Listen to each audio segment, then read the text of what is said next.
As we continue with the am I question mark, the mind will have fun with us. First, it starts presenting polarities and dualities to us. If we are not 9 to 5, then perhaps we are an artist. Perhaps we are not where we were born, but where we're working. Perhaps we're not where we're working, but where we were born. Perhaps I'm this ethnicity, if not, then that ethnicity, then this gender, then if not that gender, then if not this, then that. It'll start presenting two options. As we keep striking things down now, though, because we'll still continue doing that, how we end up striking things down also is testing it. When we categorize ourselves in a particular way, am I of this border? First, we have to decide, what does this border mean? Being of a particular country, a particular culture, a particular ethnicity, a particular language, a particular anything, what does that mean as far as we understand? Not in the arrogant sense, not in the condescending sense, in all neutrality, like a journalist. We list them out. Being a female means this to us. Being a male means this to us.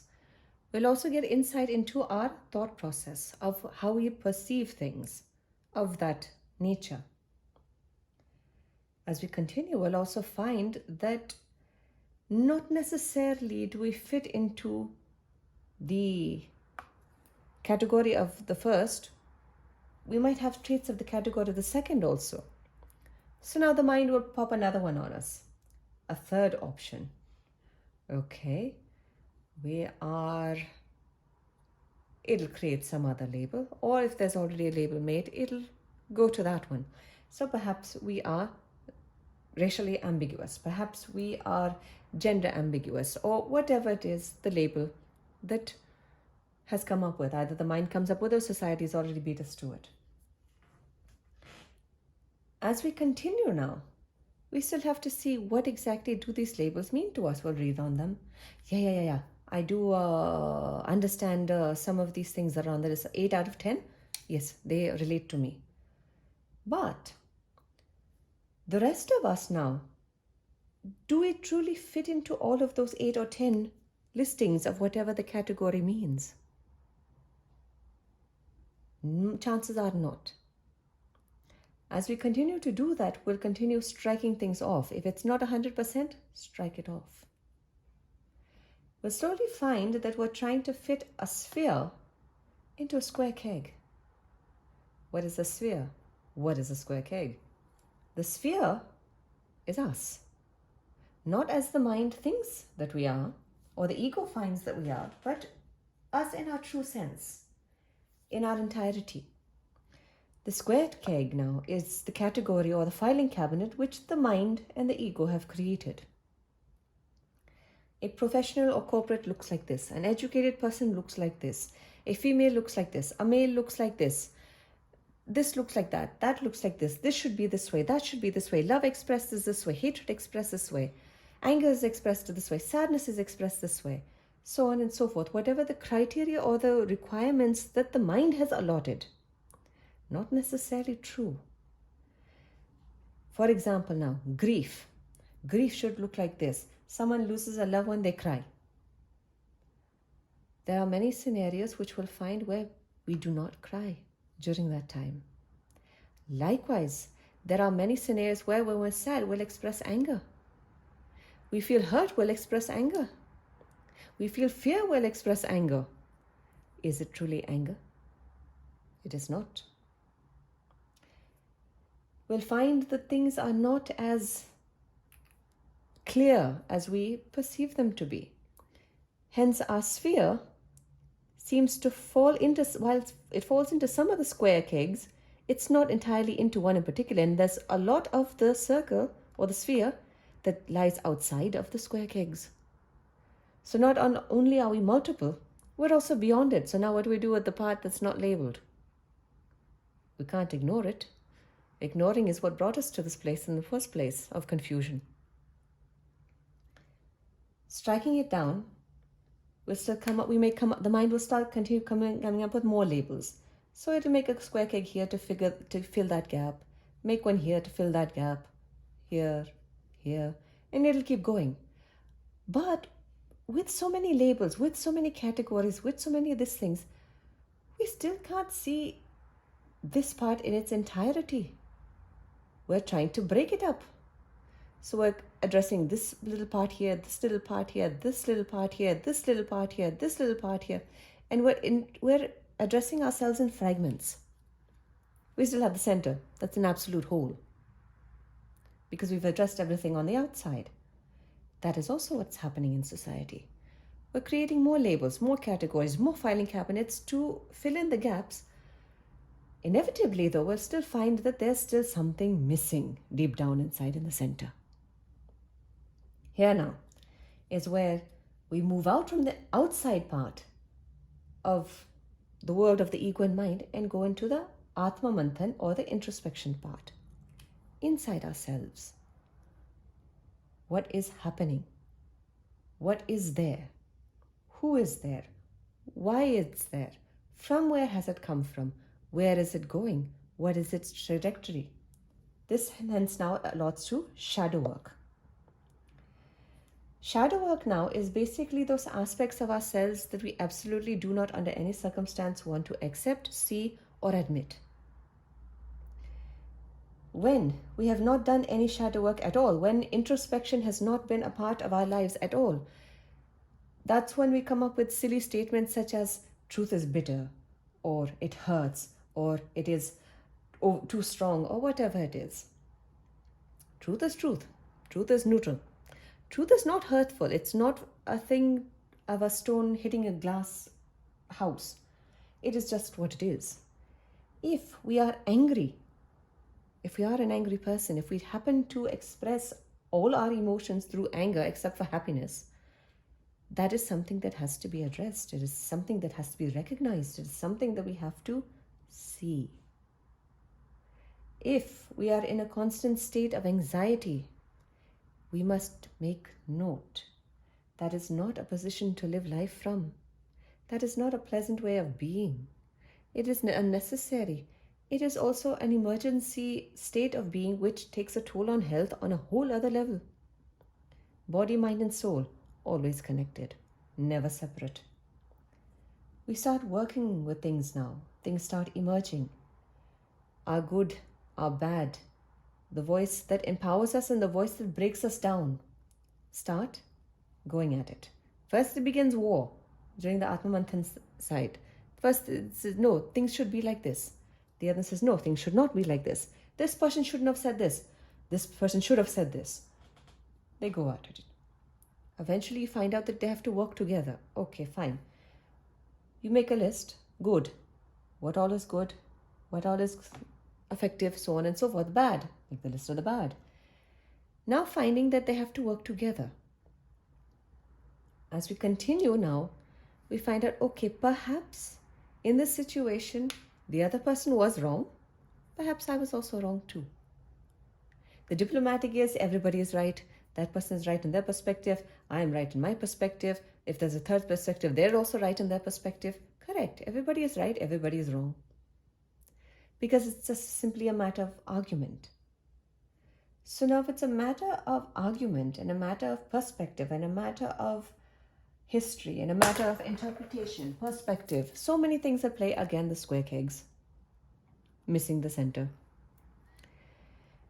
Somehow or another we start noticing that these also are of no use.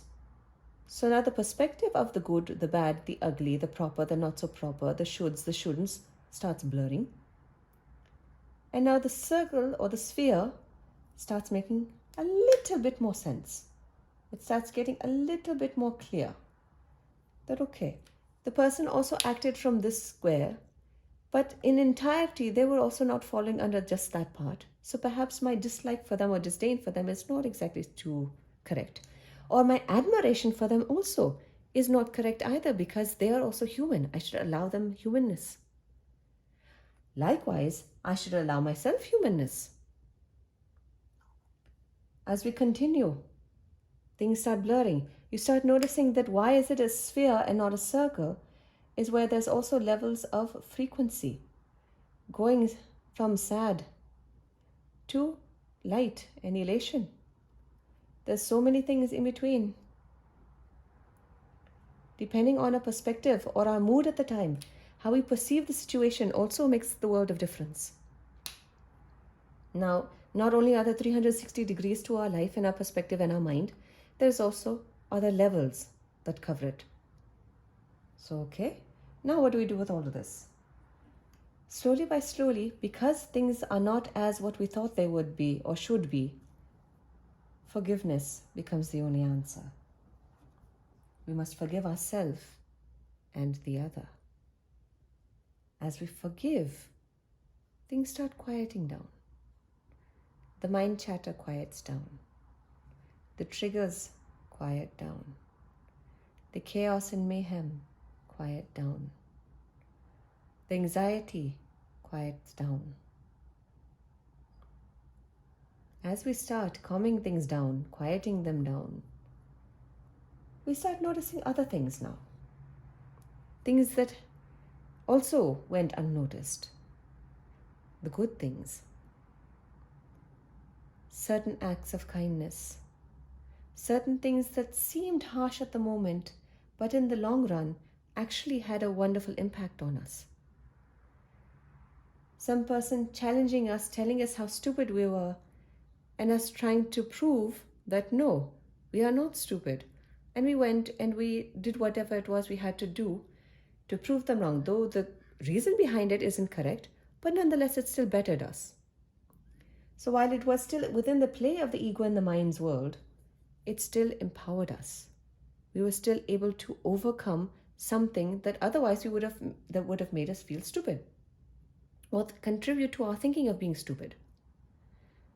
Now after the whole box work, now we understand, okay, there's no need, there is no stupid, there is no smart, there is no good, there is no bad, there is no should, there is no shouldn't, until except for the context of empowering and disempowering. Empowering what? Not the ego and mind. Empowering the ego and mind is dependent on external things. A person compliments us, we feel empowered. A person insults us, we feel disempowered or triggered. Now our emotions, our reactions, our state of being is subject to an external force or occurrence. We've just given our power away.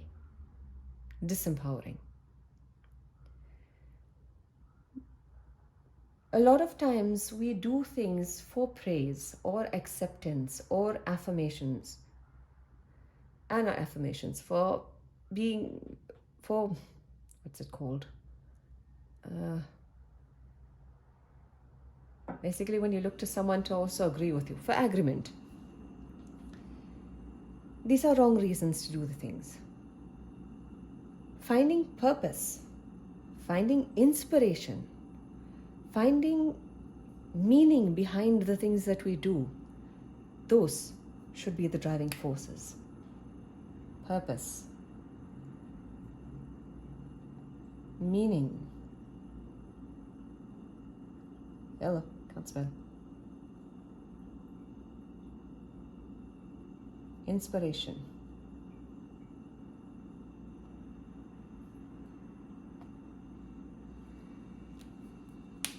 These should be the driving forces. These come from the soul, they're not from the mind. The ego will say, yes, I will save the planet. So that is more ambition. Purpose is, it needs to be done. It is my duty. It comes from a call of duty and responsibility.